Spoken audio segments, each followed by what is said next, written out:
Morning, everybody. I'm Oren Pizmony-Levy. I am a very proud faculty here at Teachers College. But more important, today I'm going to own the identity, not only today, but today specifically, I'm going to own the identity of a sustainability advocate. And here is Erica, my co-facilitator.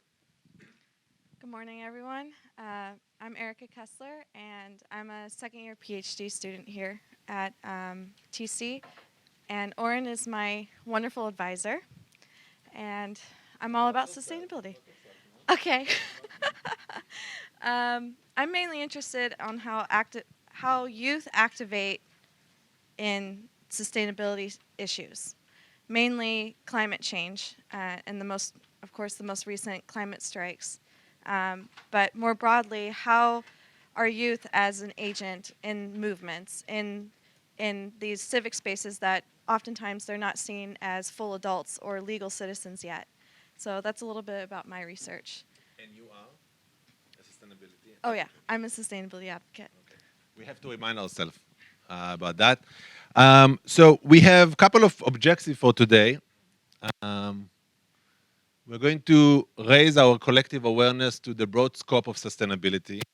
So we're going to make a definition, a shared definition of what sustainability is. It's an exercise that I've been doing with educators, with my own students, with activists, and I think it will be a useful tool for you as you engage your own community of what does it mean to talk about sustainability in 2019. We are going to empower a new cohort of sustainability advocates in the room. And we're going to give you a couple of tools, and we want to learn from your ideas as well. And we are going to take a couple of actions to promote sustainability in our own communities. But before we go there, I want to start with a quick question of who is in the room, okay? You know a little bit about us. I want to, by show of hands, how many of you are TC students? Okay. How many of you are teachers? Wonderful. Great. The rest that didn't raise your hand, can you tell us where you're from? Are you from a community organization?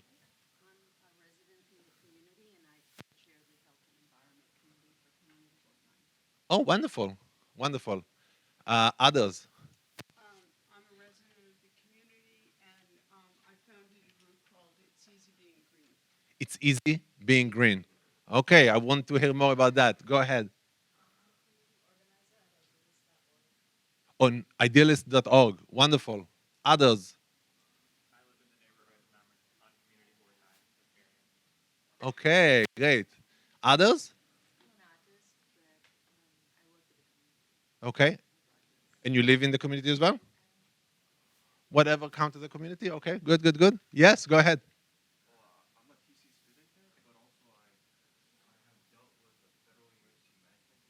Uh-huh. FEMA?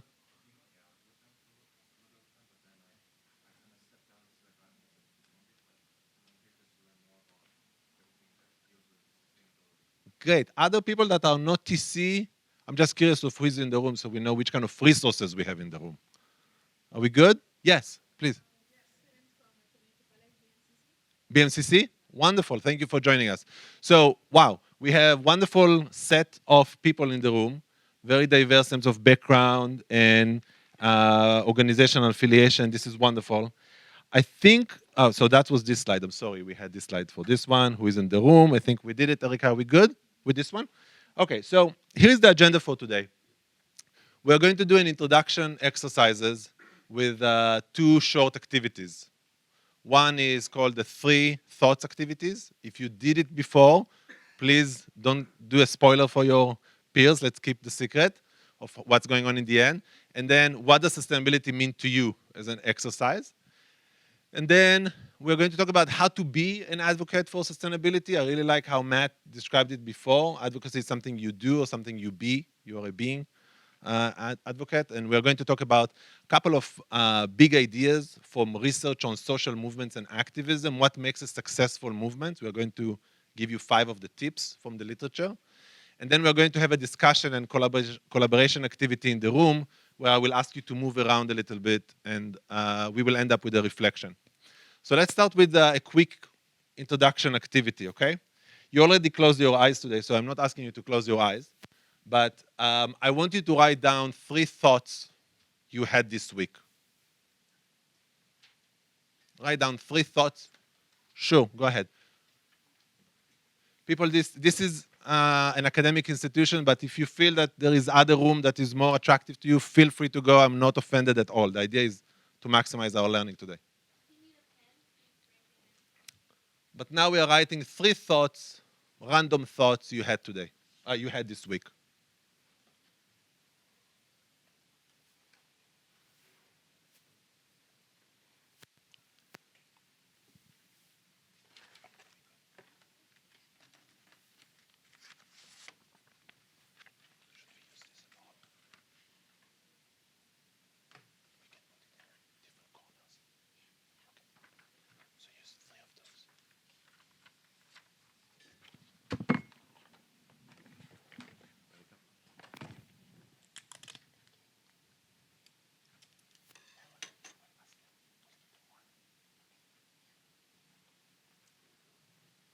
Okay, are we good with the 3 thoughts?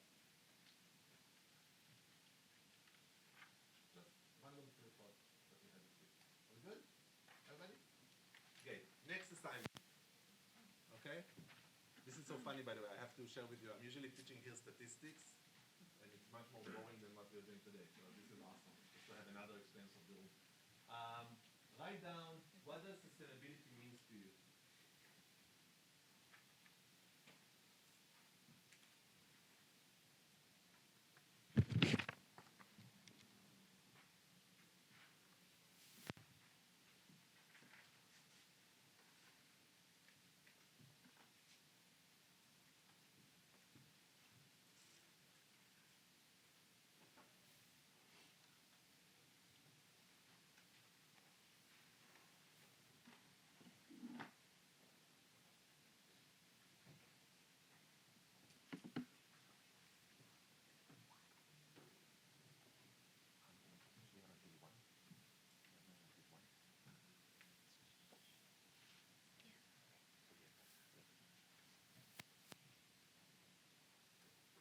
Okay, are we good with? So I need a mic for recording. Are we good with 3 thoughts and a short definition of sustainability? Everybody? Okay, who would like to share with us a thought they had this week? We'll start with you. Will the play Oklahoma Will the play Oklahoma be be good? good? Okay, that's a good one. And I didn't see Oklahoma yet. Are you going to see it soon? Anytime soon? I saw it. Okay, so don't ask. I don't want to know yet if you think it's good. Okay, okay. So we are going to take your thoughts, and I'm going to ask you if you can. I hope everybody can see we have different matrices on the wall, and I'm going to give you a sticker in a minute to do this exercise. Um, can you place a sticker for this thought on this matrix? So is it a thought you had about something tomorrow, next week, few years from now, lifetime, your children lifetimes? Is it something about you, your family, friends, city, nation, or the world? Where would you put that thought? It was about my family. So your family, and was it about something activity that is happening in the short time? In the short time. So I will put it something here, okay? Yes. So we are going to give you a sticker, and we want you to think about one of the thought you had, and place the sticker in this matrix. Okay? So you need to move up, walk a little bit to the different corners of the wall. Erica will give you stickers, and the staff will give you a sticker, and you can just put it on that matrix. Okay? And then we are going to see a pattern. We're going to look at what is the pattern that is going on here.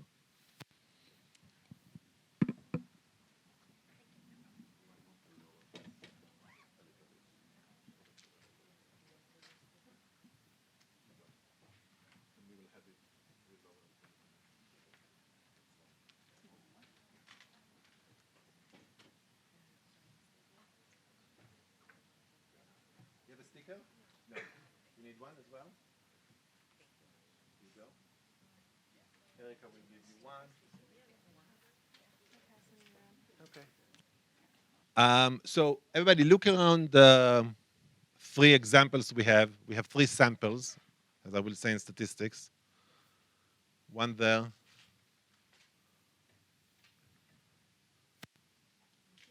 Um, Yeah, we can just put it in the center of the wall. Yeah, thank you. Everybody, can you notice maybe we have a pattern here?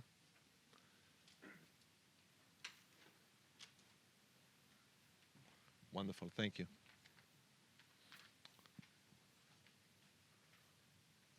Anyone see a pattern? Patterns?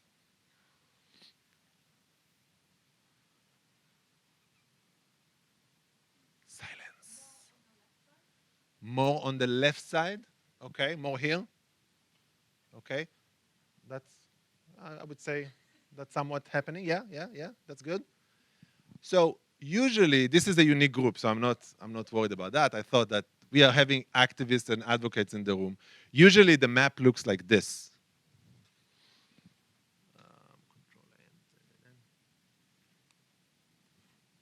Like this.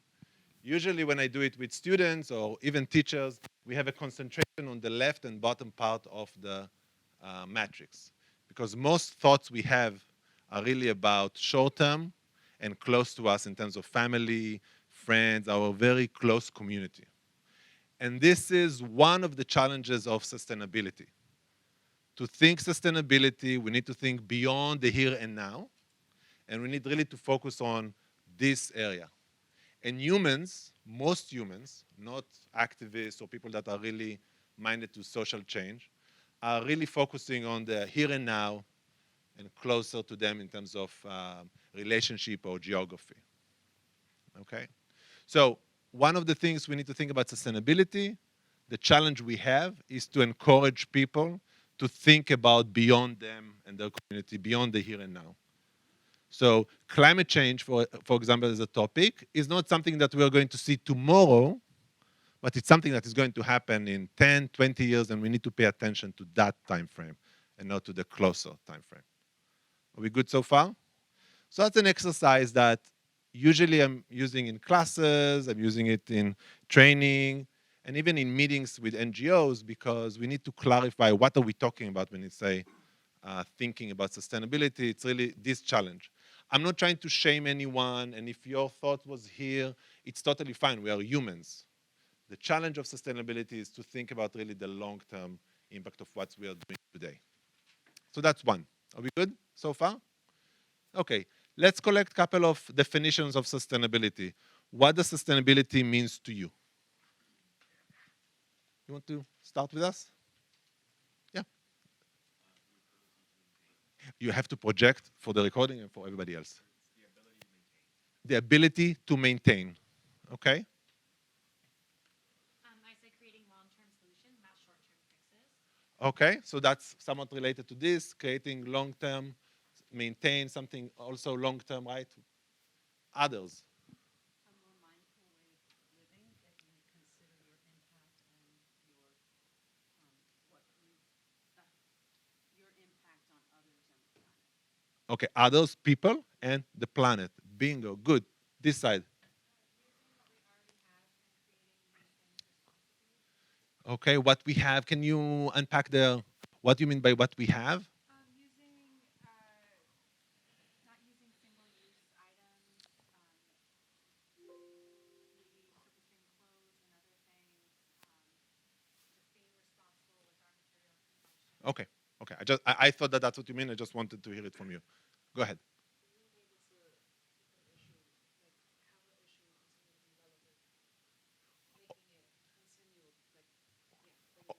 Over time. Okay. Go ahead. Uh-huh. Okay.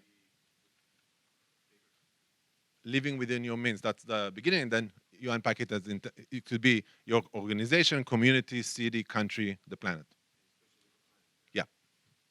Please. Not engaging in harmful activities to the environment or depleting natural resources. Okay.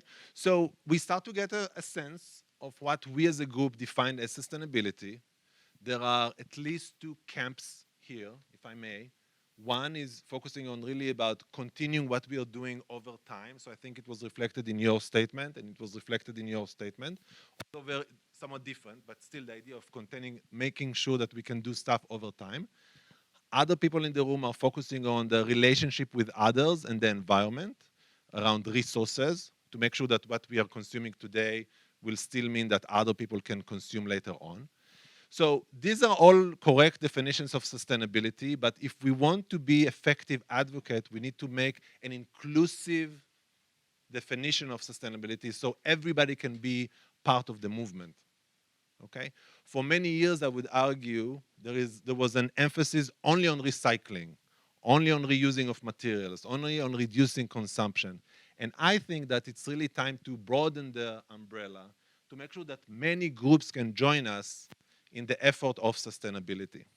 So one of the definitions that is like the official definition of sustainability is coming from 1987 report, the Brundtland report, that was put forward by an international group. I think Brundtland, Erica will correct me, I think she was the prime minister or president of one of the Nordic countries, Sweden or Denmark, one of them. And basically the Brundtland Commission put out a definition of sustainability, saying that sustainability or sustainable development is meeting the needs of the present without compromising the ability of future generations to meet their own needs. Why I love this definition, it's so simple and it's focusing on inequality between generations. We know that there is a lot of inequality going on currently between different groups, people that have, people that don't have, the 1% versus the others. But this is asking us to think about inequality between generations, to make sure that what we have today, our kids and grandkids will have in their time. And that's connecting the definition here, or this exercise, to this dots exercise that we did earlier. It's really about thinking long term of what will happen. Are we good so far? Now, as this definition trickled down to governments and NGOs and schools and different organizations, people are discussing sustainability as balancing the three pillars: the pillar of environmental, social, and economic. Okay? Or, as people put it forward now, they are talking about balancing between the planet, the people, and the profit. So there is some complexity here. I see some faces. When I said the word profit, I saw some faces in the room. Let me unpack it for everybody. The reason I'm doing this 5-7 minutes lecture today is only to help us to come in a shared definition of what sustainability is. And I would like to hear some disagreements as well, because having a shared definition that is broad is one of the basic tools that advocates can have in order to bring many people to the movement. Coalition building is key, and you want to make sure that many people feel belong in your effort. So one way to think about sustainability is this three-circle Venn diagram. Are we good so far? So we have the environment, we have the economic, and we have the social. Let me unpack one thing, or a couple of things. Economic and social. When the economy and the social aspect of life are not balanced, we are going to suffer from inequality. When how much money depends what kind of health services you can get, that's an inequality. When how much money you have predict what kind of school you will go to, that's inequality. Okay? So in a sustainable world, we want to make sure that the social and the economic are not pushing each other away, but actually creating an equal opportunity space with equity, that everybody has the same opportunities. When the environment and the social, are clashing, we are going to have issues of environmental justice. Why the kids in some neighborhoods in New York suffer from air pollution other than compared to kids in other places in New York? That's the issue that these two circles try to bring together. The issue of inequality in the area of environmental justice. And then comes the clash, the in the US, it's very common, the clash between economic and environment. People will say, we can't have too much environmental regulation because the economy will suffer. But then if the economy is pushing forward and you have a lot of companies that are polluting or not taking responsible behavior, the environment is going to suffer. So the idea is that we need to find an equal balance between the social, environmental, and economic, and that's what this figure argue will bring us to a sustainable place. For how many of you this is new? I'm just curious. Great, so I'm doing something good today. Okay, good. So this is one way to think about that. What do you think about this? What do you think about this Venn diagram? You buy it, you don't buy it, you think it's useful, not useful, you have critique. Just a second, I want to hear a couple of other people and then we'll go to you. Please. You have to project. From a different point of view, my background, I used to work in manufacturing. I was treasury, so I kind of saw what all our plants were doing across the country. But what I found is often economic and environment can work together. I mean, I was for a steel company, but it was environmentally better than other steel companies. I can't say, Yeah. The people growing corn are still growing corn on the plant facility because it's still pretty clean. But what I found is often our environmental changes or environmental regulations drove research and development, which also then drove building new plants, which also changed the economics of the steel manufacturer. And maybe in a short run, we had to spend more to make a new product. But in the long run, I think it was very good because it drove so many other factors. We had to build more, so more people also got So, hired. So, but it also made a steel that was lighter and stronger. So the cars would last longer, not rust out, but also lighter, so they didn't take as much fuel. so you, if I'm hearing you correctly, and what's your name again? Dorothy, Dorothy is saying that the environment and the economy can actually work together, they work nicely. nicely together in a synergy. It's not only the way we hear about it in the media or by politicians that it's competing, they can actually feed each other and make each other better. Great. Other takes on this Venn diagram? Please go ahead. It just seems like a lot of our city agencies, governments, and industries just aren't considering this. And it is the bigger industries that are able to invest in environmental, social, and keep it all going, but smaller businesses aren't following this. And I mean, being involved in community board, everything should be looked at from this lens, and city government is not looking at everything from this lens. I will challenge that position if you want. We can talk about it later. But the city, especially New York City, is actually very minded to the three pillars, I especially know that they are, but it's not trickling down. down. Yeah, sure. So we are on the same page. I thought I saw your hand. Yeah, so I think looking at these three factors, social, environmental, economic, is a very good place to start. And I wonder, what do you think about adding in a fourth, which would be technological?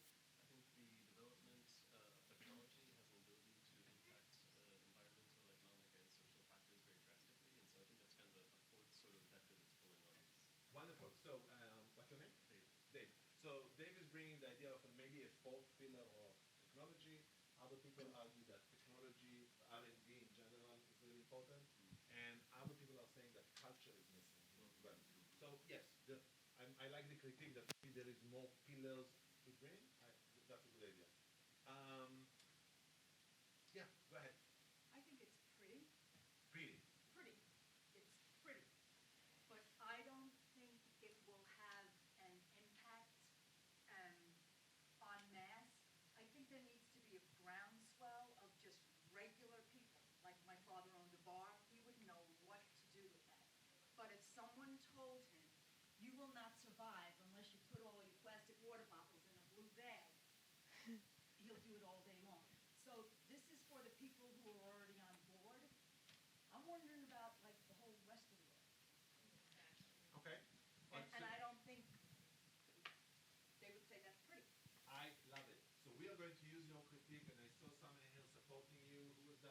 Okay. So we are going to use your voice in the next part of the discussion to come up with a better idea on how to convince people to join this movement. How to make this not only pretty, but useful for the regular person that is not on board yet. And that trick is the most important piece for the advocate, for the sustainability advocate. How to frame and pitch this idea to the masses. I'm not sure we are there yet. And I like your critique. We're going to use it in maybe 20 minutes. Is there anyone here in the room with another critique of this? We started with very positive takes. Then we moved to Dave with let's add another pillar and remind me your name. Oh, Anne Marie. Anne-Marie. Anne-Marie added another layer of critique about who is going to benefit from it or from learn from that. Other critiques in the room of this one. Go ahead. I think you could have Political pillar. a political pillar or driver to it, Okay. because that's definitely involved in whether we are or not sustainable. Good. So technological, political, cultural. Other critiques of this. I'm not sure that they should be equally weighted, but they seem like they are. And you didn't take my class yet. No. And what's your name? Alec. Alec. So Erica will take us to the next version of this. One of the critique is whether we can actually treat them as equal. Go ahead, Erica. Yeah, that's perfect. So the idea of like, okay, maybe this is pretty, maybe this is showing some kind of relationship between these three buckets, but it's showing them equally. So another way that people have been trying to look at it is that first and foremost, we're surrounded by our environment. We're within an environment and it's embedded with our society, cities, countries, towns, neighborhoods, families. And within our society is our economy, our way of trading or being relating with each other on goods and services. So this is another take on what sustainability means in an embedded way. So looking at this one, do you have any reaction, thoughts, feelings about how it's represented here?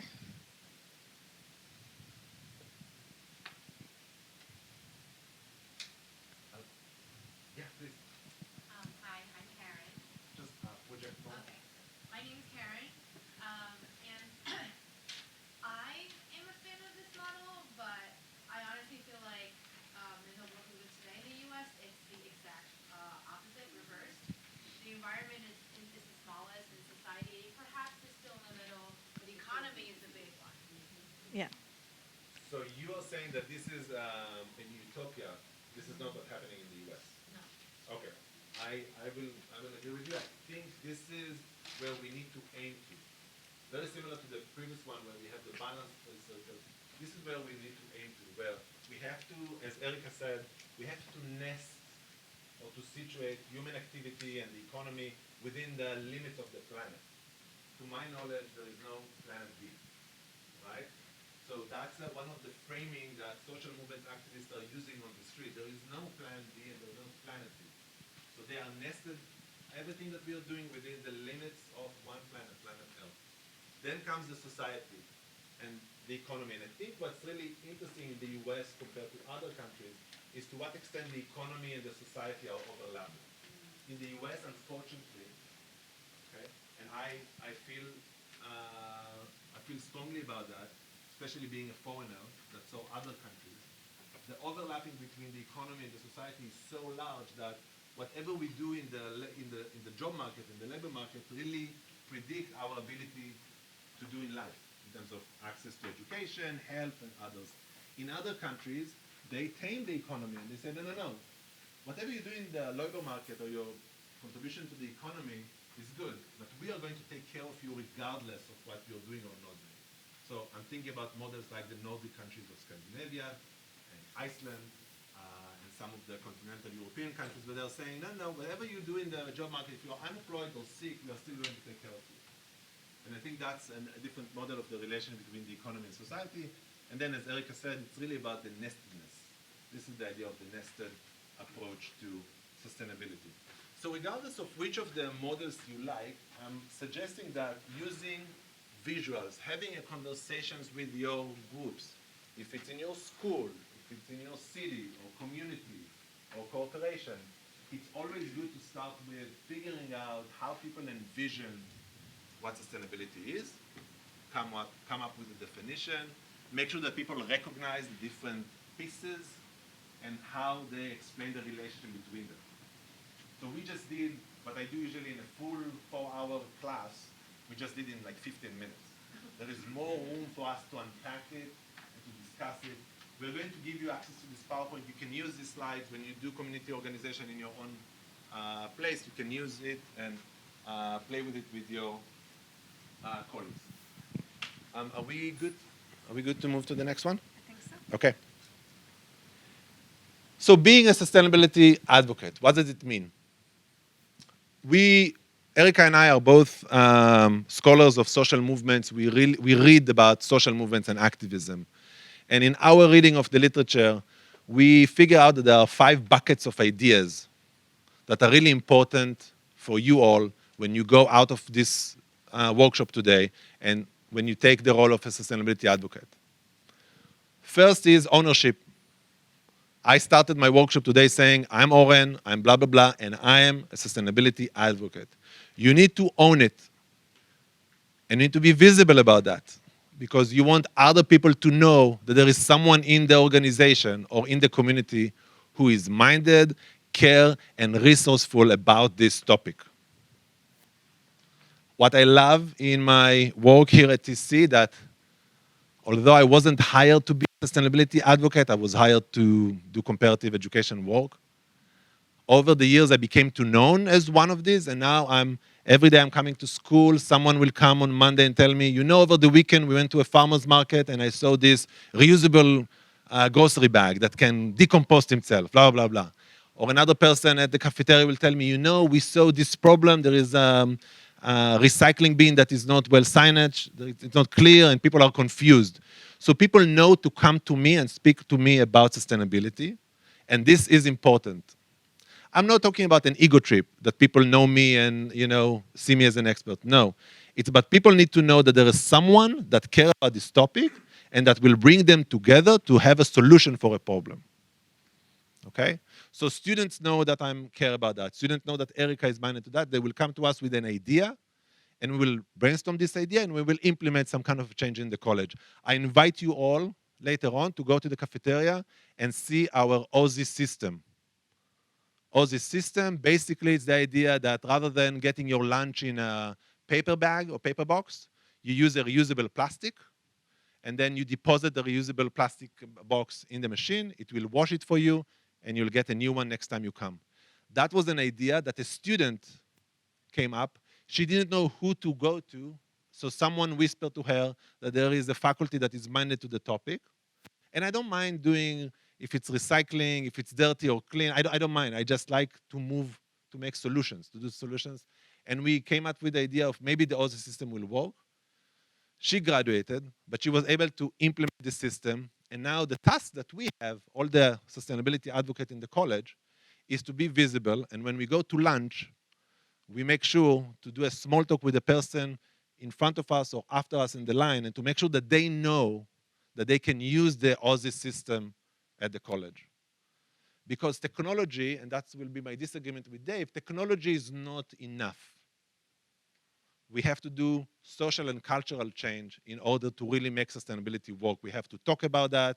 We have to work together around that. So ownership and visibility is really, really important.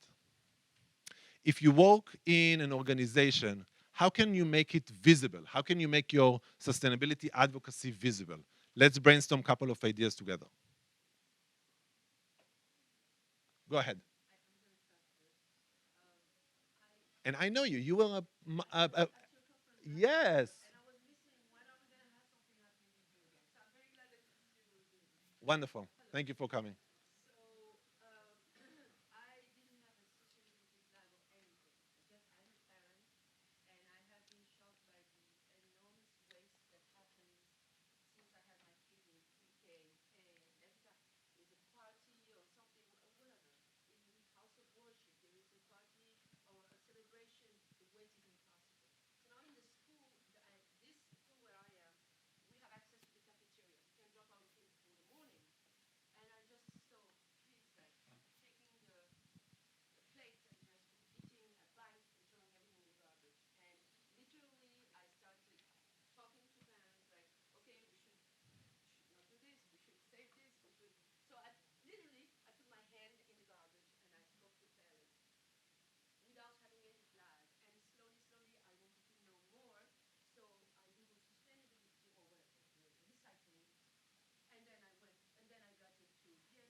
coordinators. And then there is like a whole, so you just have to look a little bit, but you have to start by yourself. You have to do something your own.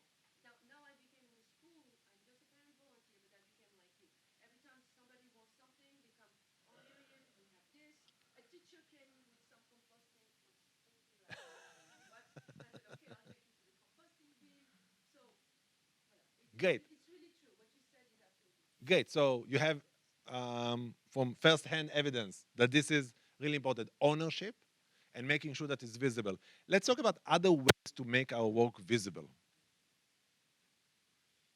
I saw a hand? No? No, no, no. Go ahead, and then I'll take you.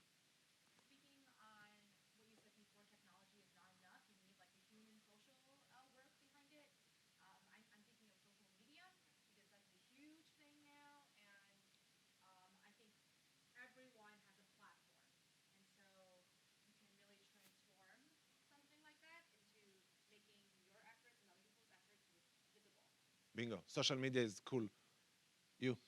Social media as well? Specific platforms? Are you thinking about Twitter, Facebook, Instagram? All of them. Okay. I'm not an Instagram person myself. I'm not so creative. Go ahead. Other ways to make it visible. Create like some sort of like informal community organization, or like just to like go to a park, or maybe go to the grocery stores and maybe tell them about other sustainable ways. Maybe direct people to use the how to use the recycle bin. Okay. Because I see a lot of times people just put food in the recycle bin, and they put a lot of bad things in the recycle bin. So that's not what it's meant for. Okay. So doing action, public action. Public action. Okay, we are going to talk about public action in a minute, but this is a good idea.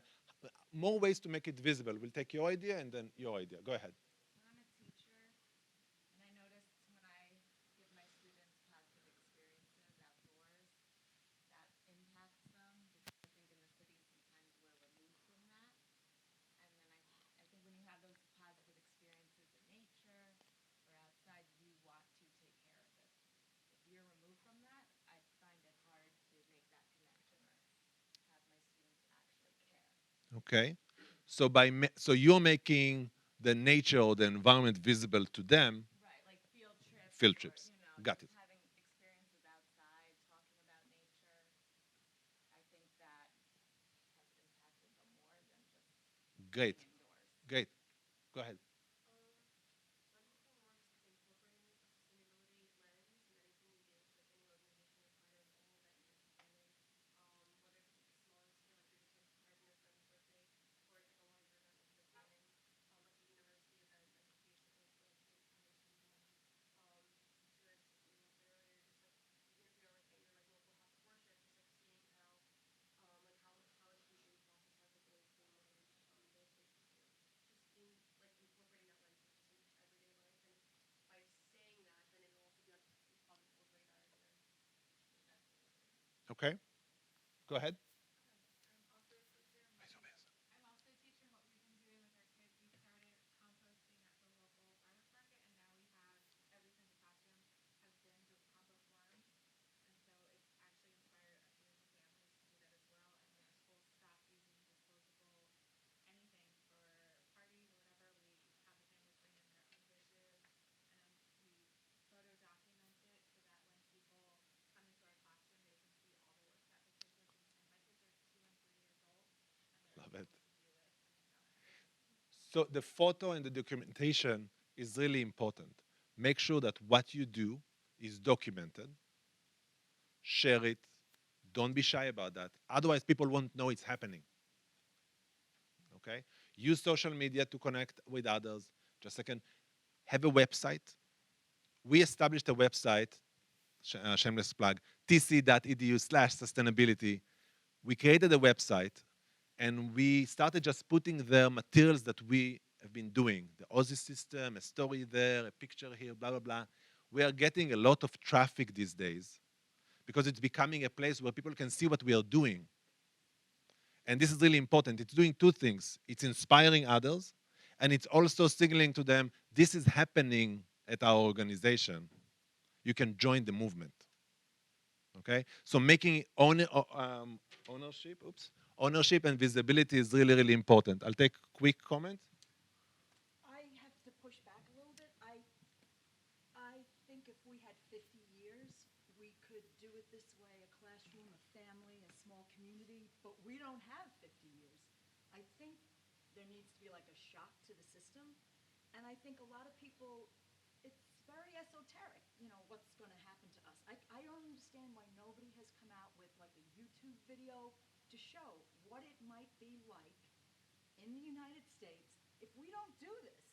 And it's not, There is, there is. I'm more than happy to share. then it needs to go viral. That's where I disagree. In my classes and our workshop today, I didn't start with gloom and dark statistics about climate change. You all know what's going on. And if you don't know, you have a sense of this urgency coming sooner or later.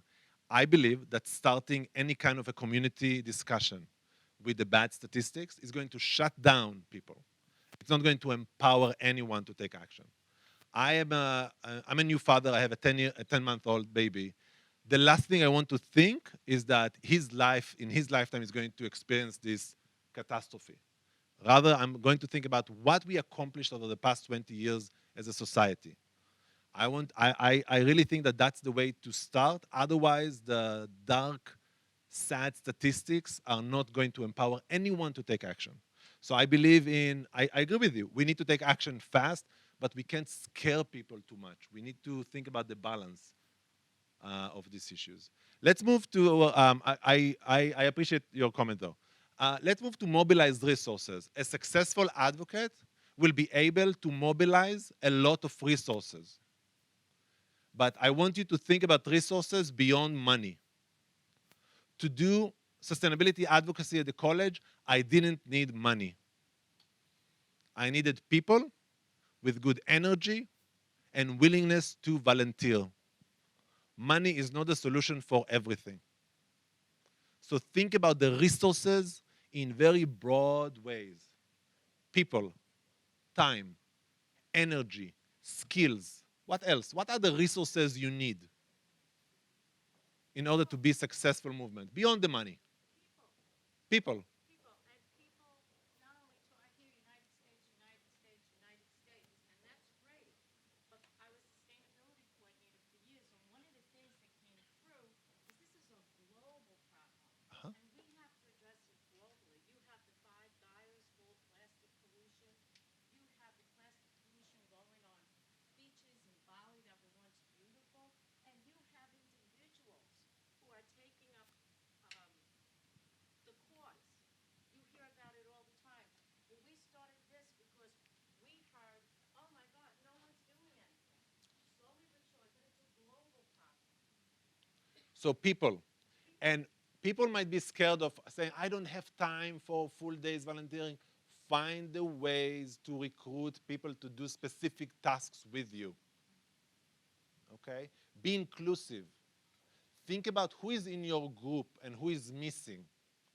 One of the things that bothers me in the US environmental movement and the Israeli environmental movement as well is that people of color are not part of the discussion.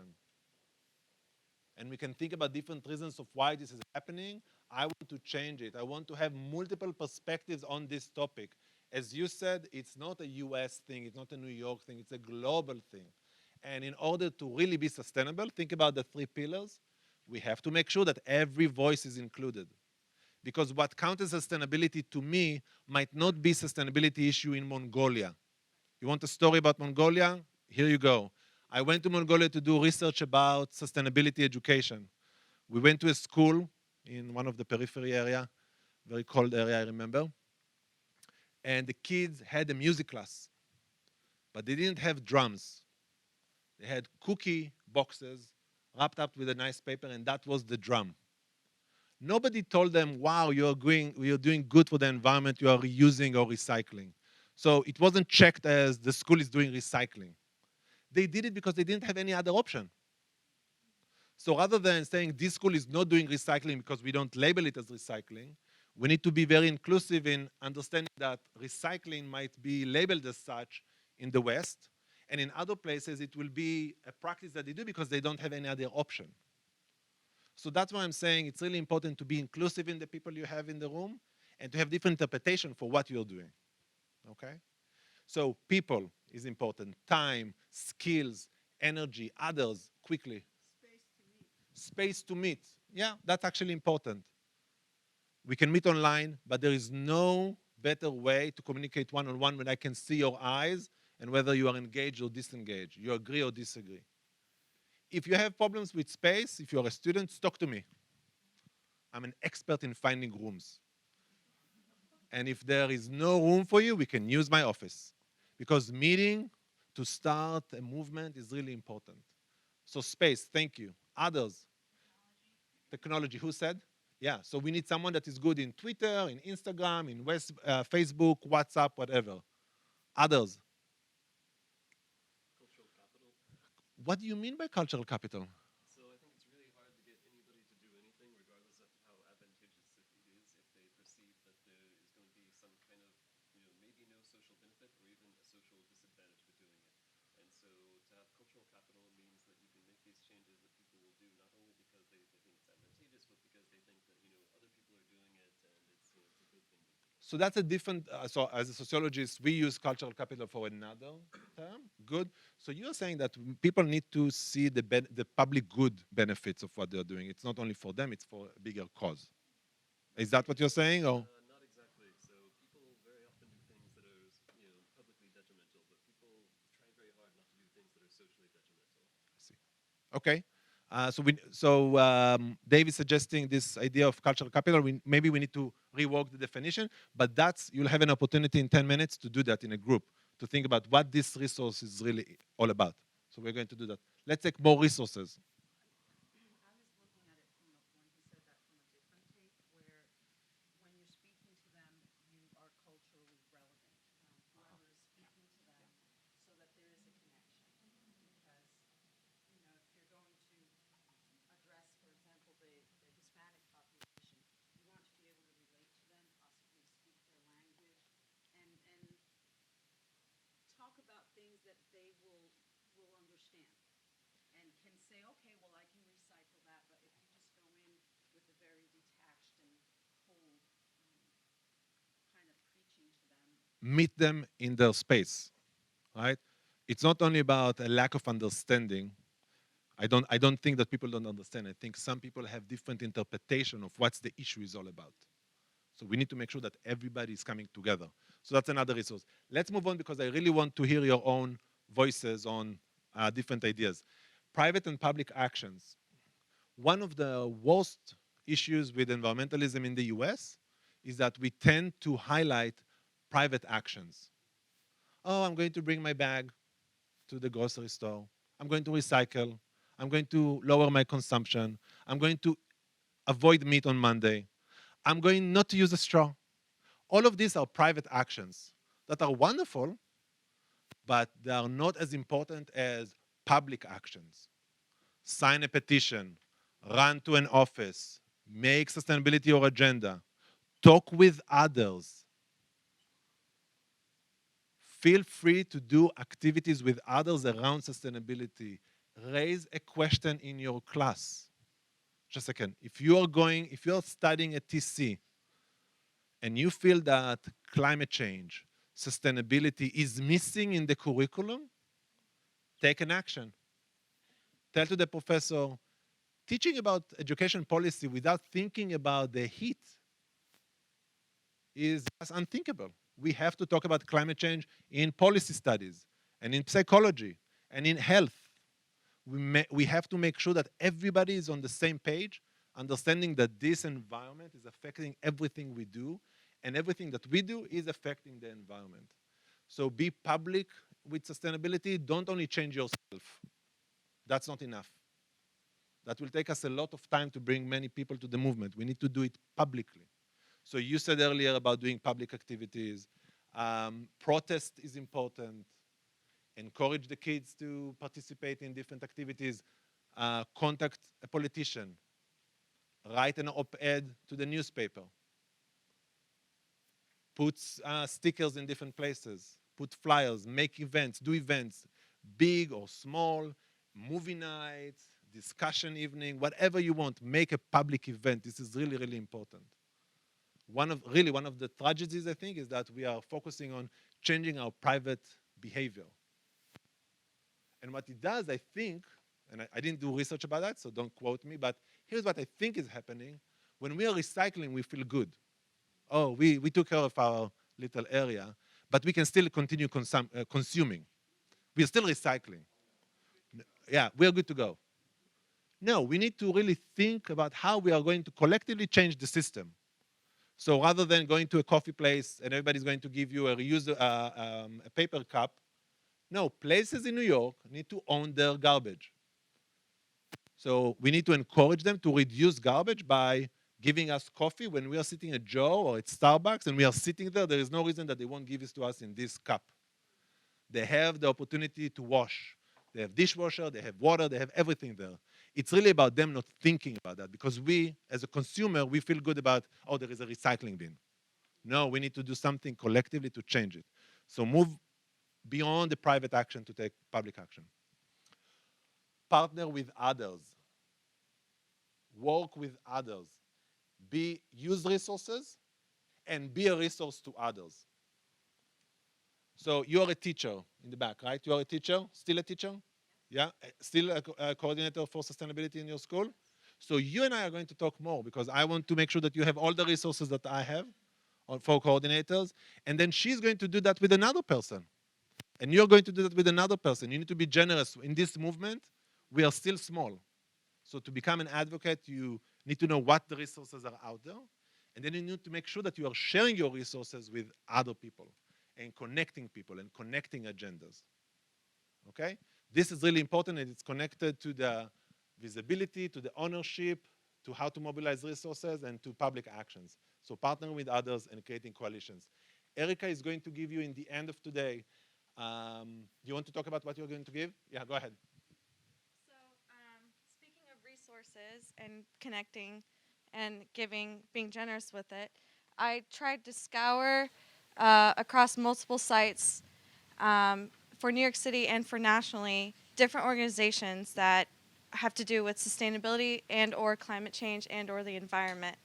And so I will give these out. They're little handouts with a QR code. You just open up your phone and your camera, and it will bring you to the link of a Google Excel sheet, and it has multiple tabs with hundreds of organizations that you can look up and find that are specific for education, that are specific for environment or climate change, and you can visit there and see their networks. It's huge.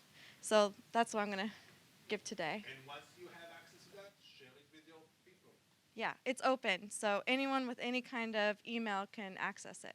Yeah, and that handout includes 24 some environmental and sustainability organizations in New York City, climate change in the city, environmental orgs in the state or in the country. This is a cool resource, and these organizations really put a lot of materials online. And if you find more, let me know, and I'll put it on the sheets. Yep. Yeah. Great. And the last point is really about connecting the dots. Oh, I need that stuff. Connecting the dots and helping others to connect the dots. Okay? So make sure that you put people together.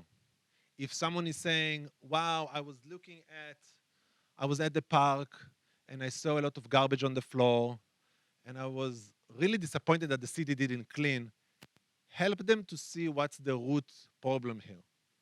It's not necessarily that the city need to clean more.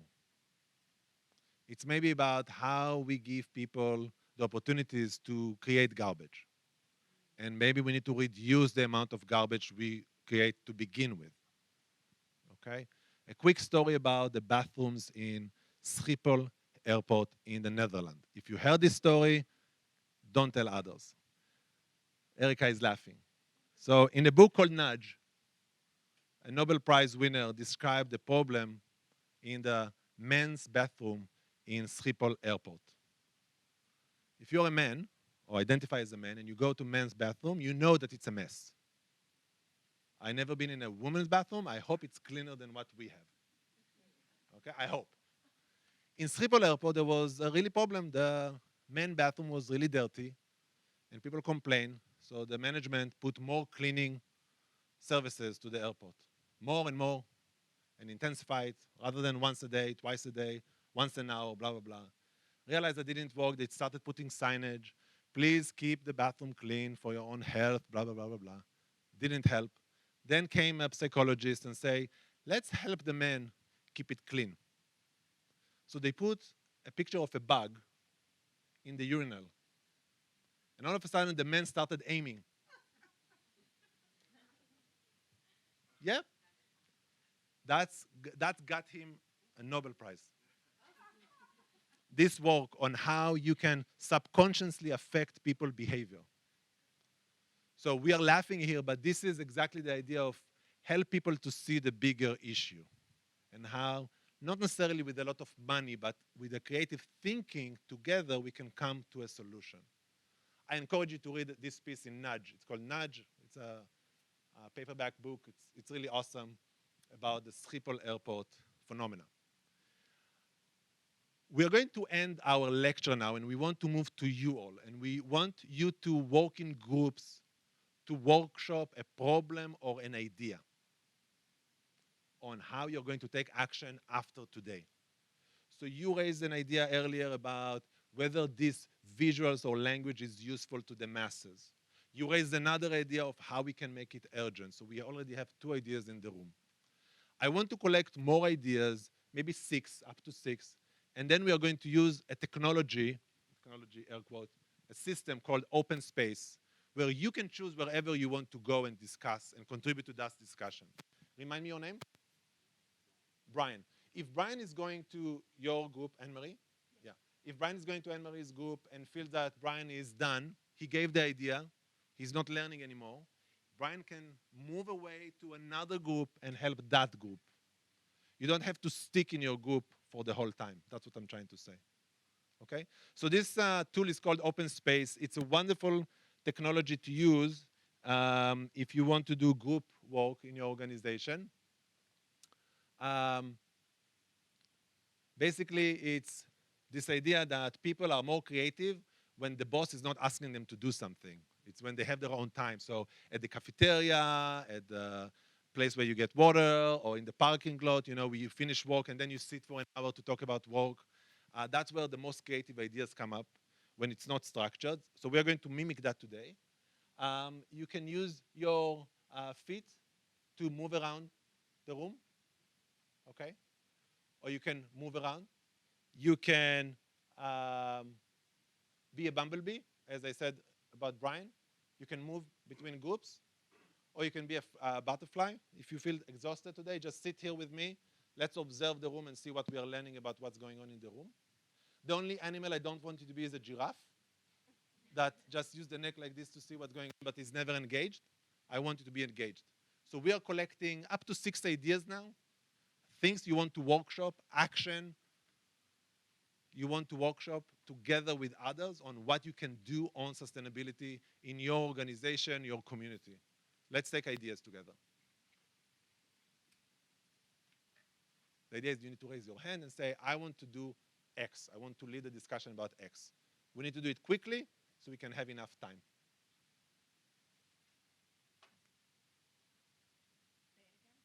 Sure, we are collecting ideas.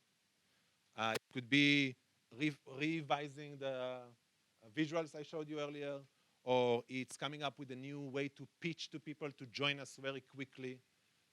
We want to take actions after today, and I'm suggesting that we'll collect 6 ideas and we'll workshop them together and then present to the whole group. So,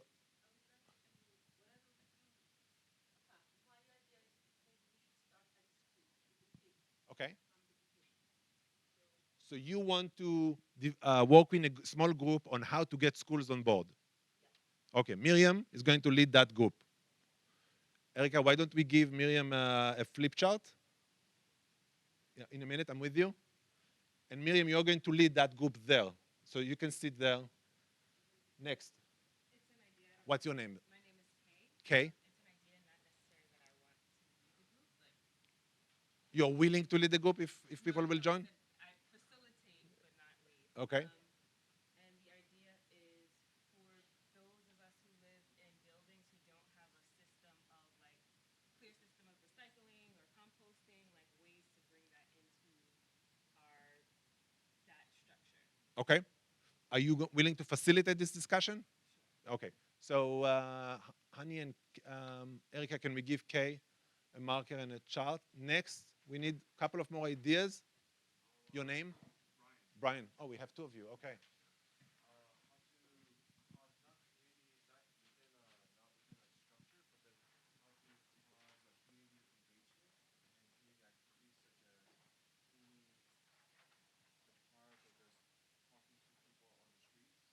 Strategies to how to do that. Okay. How about we ask you to sit maybe there? Is that okay? So, so you'll have a wall for the flip chart. Erica will give you one. Brian is going to lead ways to talk with people at the park around sustainability. Other ideas? Go ahead. Ways to involve people of color or marginalized communities in the conversation. Important. What's your name? Karen. Honey, we'll give Karen a page. So we have already 4 ideas. I'm willing to collect 2 more. Go ahead. Can you raise your voice and project?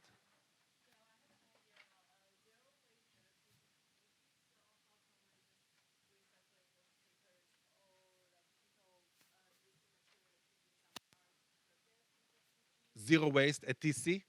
Okay, I love it. What's your name? Quinta. Okay. If you can give her a page. One more idea? Anne-Marie, would you like to lead one of the discussions? Go team. Go team. About what? Choose one of them. The shock and awe of it's soon. So how to shock people. No, how to get people on board. Okay, better framing. I love that. Okay, so Anne-Marie is going to lead that. People, I ask you to move around the groups, please. As I said, you can move around. You don't have to stick with that group. And we are going to have 15 minutes of brainstorming and then this reporting to the group. Facilitated, if they will add their email, here's what we are going to do, apropos action. We are going to type everything and put it on our website so you and others can continue the discussion after. I'm more than happy to be involved. We'll start with the group there. I saw a lot of people congregating around the question of how to engage people of color in the movement. Give us 2 or 3 main ideas. Thanks. Shh, everybody.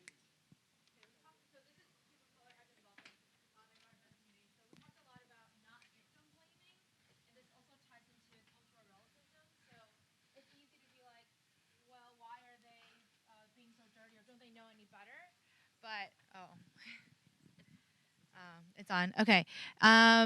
So not doing that. Instead, reframing our language. So instead of saying that like that's so ghetto or only ghetto people do that, instead learning from the existing positive behaviors of people of color in marginalized communities. So, for example, and like your example, well, what was your example? Whatever. So it's like, yes, yes. Or like indigenous populations already are very sustainable, but we don't define it as such.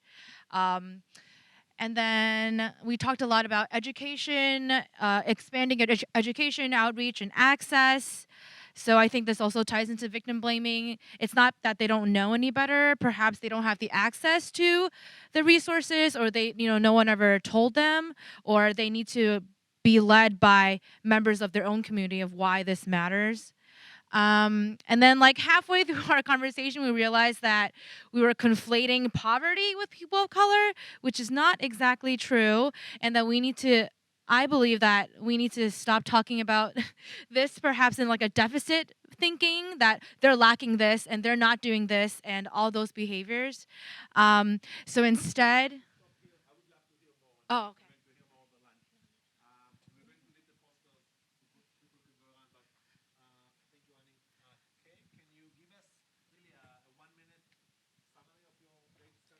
Okay, so in our group, we discussed sustainability in buildings without environmental practices. So, how do we begin this work?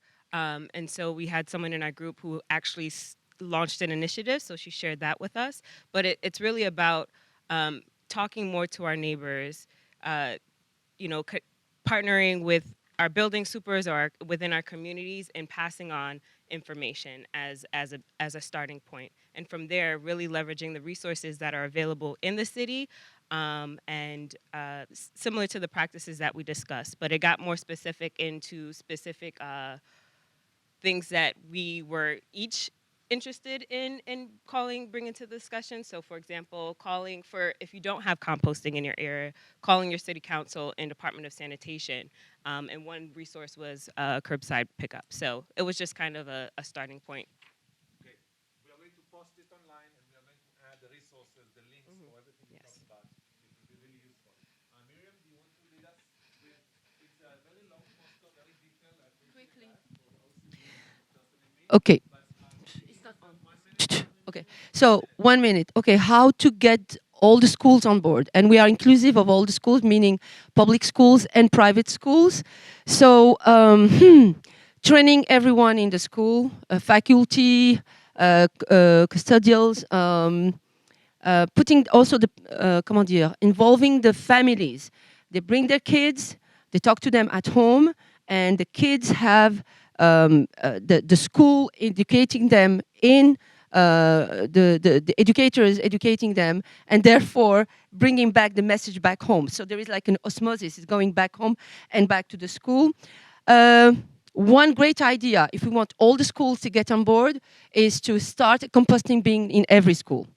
Composting bin, from there the kids will understand that we have to sort and we have to reduce the waste and we have not to continue to behave the way they behave right now in the cafeterias. Motivation for the kids, starts events, movie nights with sustainability, education, educate the school ecosystem, training everyone, families included, the DOE, ask questions to the DOE, reduce the waste, what else? Yes, create a share table in the cafeteria. Would you like to lead us with the TC Zero Waste idea? So what's really important for us to remember is that sustainability advocacy can happen in different settings. So we talked about buildings, we talked about schools, we are talking about society in general. And here we have a group leading an effort in our own community of Teachers College. Go ahead. Yes, so we're talking about the zero waste TC, and okay, and we are talking about there's tons of issues on paper, like cafeterias, especially for the culinary arts. We have those plastic plates and those, kind of like not recyclable cups. And then we're talking about the lighting. We have the Zanko hall. That's old buildings, and they don't have the like a timer for the rooms that have that this one we have the timer, so we can just turn off automatically. And then we are talking about the other pollutions like the AC, the noise pollutions, and those need to be reformed. And then we are sort of talking about like we need to update for these buildings and those issues inside TC. And we're also talking about like where does our tuition fee goes? Like how can we use those tuition fee to do something inside the TC? And yeah, Questions about tuition. yeah. I want us to be resourceful for your group. There is a Go Green Senator at the college. We need to make sure that this person is on board with your task. And we have a research that my students did last year about exactly the two issues that you raised, the cafeteria and how to use tuition to improve sustainability. If you want to join effort with that group to build a coalition, this is the time. This is really the time. Yep. Hey, it's really about connection. Good. Brian, community engagement. Okay, hi. Community engagement, it means that you're not just doing it, the actions privately, but you're doing it as a community. Community first. And so what community engagement really means is that as a collective body, you work together to create some sort of change. Maybe it's weekly change, maybe it's monthly change, but nevertheless, it is community engagement that really encourages first individual, then social, then state, then global change, possibly. And so, what we have right here are some examples of activities that people can do to create this change as a community, as a team. And then also, it's some of the great ideas that we had and you gave. I forgot your name. Ellen? Yes, Ellen gave us a wonderful suggestion of using the local newspaper media, using social media to encourage not just the team that you're working with, but the larger community in general to work towards sustainable change. Okay, good. Thank you, Brian. Apropos media and local media, a student from J College, John Jay College, just had an op-ed 2 days ago when she's arguing that if we really want to push sustainability, it's about taking the kids outside and working with them. I circulated it on my social media. We'll post it as well. Writing an op-ed to a newspaper, it's not easy, like it's taking some time, but you can do it, and it's really important to work in your local community. We're very lucky in New York City that we have so many local outlets. We have the Amsterdam Gazette, we have the Daily New York, blah, blah, blah. We have a lot of outlets that we can actually do that. Last group, we had Kay already, right? We had you, but ta-da. So I don't feel bad at all that nobody signed up for my group. It's okay. My family, I'm kidding. So this was, in full disclosure, I'm a chemical engineer, and I have been writing about sustainability since 2002. So sustainability and climate change to me is what is the world going to be like for my two kids? The truth is, I don't care about anybody else. I care about my two kids, and it's not going to look good. I wish everybody knew what I knew. So if any of you have ever seen television commercials about a hospital, Montefiore used to have one. So you're sick. This is what your life will look like if you don't come to Montefiore. This is what your life will look like if you come to Montefiore. Or you've seen along the sides of the road, if you travel at 20 miles an hour, when you hit a child on a bike, this is what they'll look like as opposed to 60 miles an hour. The shock and awe is, what if in 20 years what your life is going to be like? This is my daughter. She's not 8, but I have her as 8. And I envision her life in the house, in the schoolyard, in the backyard, and what it will look like. And it is not the way I want her to live, period. But if we start to get our act together, things won't change that much for her children and their children. So that's what this is about. Thank you. First of all, I want to thank everybody for participating. I can't believe we are on time, and I actually have 2.5 more minutes. So, honey, you'll be patient with me. We want to end up with a couple of resources, shameless plug. This is the Teachers College Initiative for Sustainable Futures. If you're curious about our name, why it's futures in plural, talk to Pam and I. Pam, coach, is my co-conspirator in this endeavor. tc.columbia.edu/sustainability, or email us or follow us on Twitter. Erica is going to show you 2 cool resources that we have already. Go ahead, Erica. No pressure, on time.